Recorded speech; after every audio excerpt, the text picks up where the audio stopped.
Use a T10, T15, and T20 bits to remove the 16 screws securing the handle housings.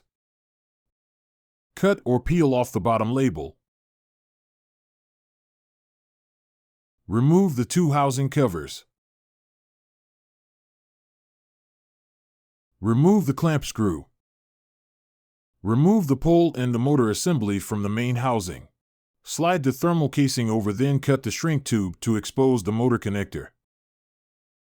Unplug the motor and electrical assembly connector. Take note of the wire routing in the main housing. Remove the switch and electrical assembly from the main housing.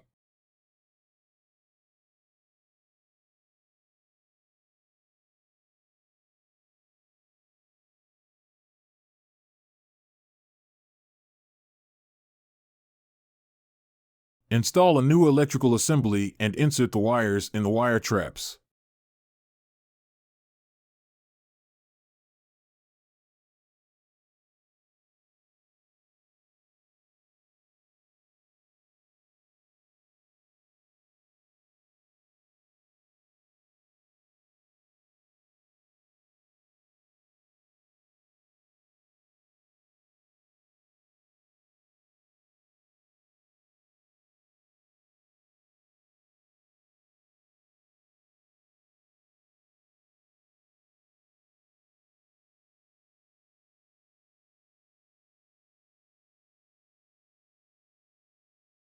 Install the switch and the LCD screen.